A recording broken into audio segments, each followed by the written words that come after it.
அதனாலதான் இப்படி இழுத்து இழுத்து பேசுறியம்மா, அடிச்சதுனாலயாம்மா? டாக்டர் அவ பேசியே அப்படிதான் டாக்டர். எங்களை காப்பாத்துங்க டாக்டர், இல்லைன்னா 5 நிமிஷத்துல செத்து போயிரும் டாக்டர். உங்க வீட்டுக்காரங்க ஏமா அடிச்சாங்க? யோ டாக்டர். என்னது யோ டாக்டரா? என்னம்மா இப்படி எல்லாம் பேசுறீங்க? அப்புறம் என்ன டாக்டர், இங்க நாங்க உயிருக்கு போராடிட்டு இருக்கோம், நீங்க ஹிஸ்டரி எல்லாம் கேட்டுட்டு இருக்கீங்க. சரிம்மா, வந்து இந்த பெட்ல உட்காருங்கம்மா. இப்ப சொல்லுங்கம்மா, என்னம்மாச்சு? யோ டாக்டர்.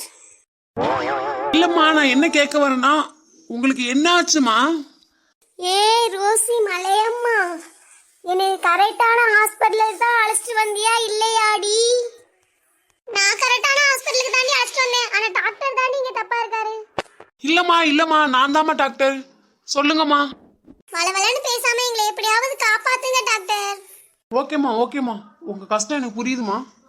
இந்த பாலா போன டாக்டர் பேசுறானே தவிர காப்பாத்த மாட்டாரே. அக்கா நான் இருக்கேன், நீ பயப்படாம வா. அக்கா அங்க பாருக்கா, மாமா வராரு. காயத்ரி, சொல்லுங்க. சரிக்கா நீ பேசிட்டு வாக்கா, நான் கிச்சன்ல இருக்கேன். இரு நானும் வரேன். ஏன் மேடம் என்கிட்ட எல்லாம் பேச மாட்டீங்களா? சொல்லுங்க, என்ன பேசுறது? யாருடாது? காயத்ரியாது இப்படிலாம் பேசுறாங்க? சரி, எனக்கு வேலை இருக்கு, நான் கிச்சனுக்கு போறேன். ஏன் காயத்ரி என்கிட்ட பேச மாட்டியா? சொல்லுங்க. இதை மன்னிச்சிரு காயத்ரி, என்னாலதானே உனக்கு இவ்வளவு கஷ்டம். அப்படியெல்லாம் ஒண்ணு இல்லையே. இல்ல காயத்ரி, இங்க நடந்தது எல்லாமே எனக்கு தெரியும். இதை மன்னிச்சிரு காயத்ரி. ஐயே, பாட மன்னிப்பு கேட்கறத சகனா பேபி, எந்த வருத்தமும் இல்ல. எனக்கு நீங்க இருக்கீங்க, எனக்கு அது போதும். தேங்க்யூ டி பொண்டாட்டி. லவ் யூடா மாமா. உண்மையான காதல் என்று ஒன்று உள்ளது, காலம் கடந்து போன பின்பு மண்ணில் வாழ்வது. காலம் எந்த கைப்பிடிக்குள் மாட்டிக்கொண்டது, காதல் என்னை விட்டு விட்டு எங்கு சென்றது. கடவுள் வந்த பூமி மீது வாழும் போதிலும் காதல் தோல்வியாகும் போது சாத தோன்றிடும். காதலின்றி பூமி மீது வாழ நேர்ந்திடும், கொஞ்ச நேரம் கூட நரகம் போல மாறிடும்.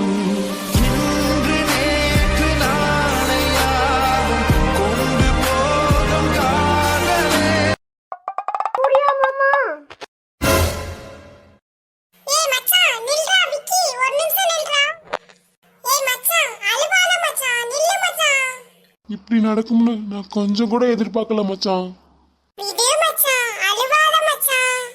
எப்படி மச்சான் அழுவாம இருக்கிறது? என்னால அவ கொடுத்த வலியை தாங்க முடியல மச்சான்.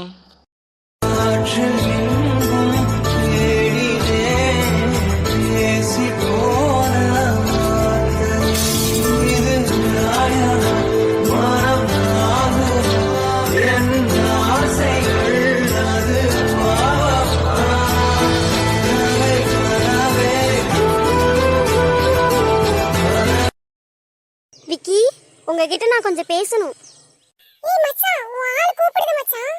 இல்ல மச்சான், நான் யார்ட்டையும் பேசுற மனநிலைமையில இல்ல மச்சான். அதான் கஷ்டப்படுத்திட்டு போயிட்டாங்களே மச்சான். அப்புறம் ஏன் மச்சான் என்கிட்ட பேசணும்னு நினைக்கிறாங்க? நான் போறேன் மச்சான்.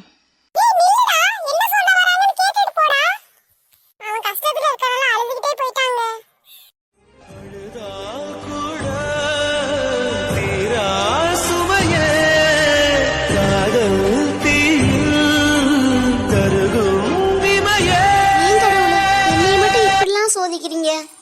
நான் அவர்கிட்ட சொல்ல வரும்போது அவர் என்னை விட்டு விலகி போறாரே கடவுளே. எப்படியாவது என் விக்கியை என்கிட்டயே சேர்த்து வச்சிருங்க கடவுளே.